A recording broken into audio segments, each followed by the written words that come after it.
আচ্ছা, আমি একটা জিনিস নিয়ে কয়েকদিন ধরে খুব চিন্তিত। সেটা হচ্ছে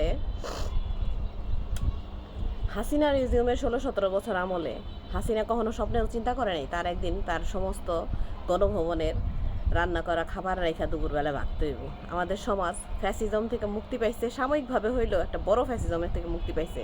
হয়তো বা আরেকটা বড় ফ্যাসিজম তৈরি হচ্ছে, that's not the issue.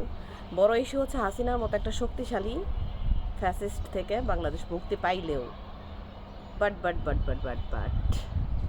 Laila খালার থেকে কিন্তু আমরা মুক্তি পাই নাই। এই যে লায়লা খালা মামুনের বুটকির পিছনে লাইগা রইছে, আরে ভাই মামুনের টুনটুনি কি ওরে এত সুপার স্যাটিসফ্যাকশন দিয়েছে যে ভুলতেই পারে না। ওয়ে খালি মামুনের পুটকির পিছনে লাইগাই আছে। আশ্চর্য, নিজের বাচ্চার সমান বয়সের একটা ছেলে। মামুনের দোষ নেই আমি সেটা বলি না, মামুনের দোষ আছে। মামুন লোভ করছে বিধায় এই মায়ের চেয়েও বয়স্ক বুড়ি একটা বেটির লগে শুইতে গেছে। That's the point.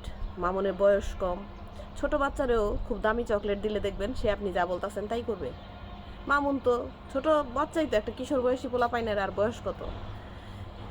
আচ্ছা, এখন আপনারা ভাববেন যে আমি কেন মামুন লাইলাই শুনিয়ে মানে এত কথা বলি বা মাঝে মধ্যে মুখ খুলি।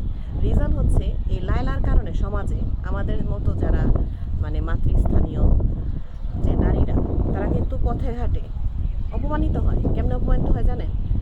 এই যে আমরা আমাদের সিনিয়র নারী যারা, তাদের দিকে দেখবেন কিশোর বয়সী ছেলেমেয়েরা বা কিশোর বয়সী ছেলেরা তাকানোর সাহসটা কোথা থেকে পায়? লায়লা এমন একটা সুগার মাম্মি ইমেজ ক্রিয়েট করে রাখছে, যেটার জন্য আমাদের সমাজ ক্ষতিগ্রস্ত হচ্ছে। এবং আশ্চর্যজনকভাবে ইভেন তনিকে পর্যন্ত এতটা হেরাস হইতে হয়েছে তনির কুকর্মের কারণে, তনির নেগেটিভ মন্তব্যের কারণে। কিন্তু আমাদের সমাজ কিন্তু লায়লা মুক্ত হয় নাই। লায়লার পোস্টে, লায়লার ফেভারে অনেক মানুষ স্টিল নাও কথা বলে। আমাদের সমাজটা আসলে কতটুকু পচে গেছে এটা ভাবে। আর ও লায়লা বুড়ি রান্ডি, তোমার কি আর লাং মিলে না নাকি? মামুনের টুনটুনি তোমার লাগবে? এক কাজ করো, তুমি বিদেশ থেকে একটা টয় অর্ডার করো মামুনের মতো, তারপর সেটা দিয়ে তোমার ঠেয়া কাম চালাও। তাহলে ওই মামুন ছাড়াটা ছাড়ো। উইয়ে তোমারে ছাইটা দিছে, তোমার মতো নির্লজ্জ বেহায়া বুড়ির সাথে আসলেই কারো থাকা উচিত না। এই একটা কাজ মানে মামুন যদি সারা জীবনে একটা ভালো কাজ করে থাকে, এটা হলো তোমারে ছেড়ে দিছে। আর অনেক আগেই তার ছাড়া উচিত ছিল। যাই হোক, আমার আর একটা কোশ্চেন আপনাদের প্রতি।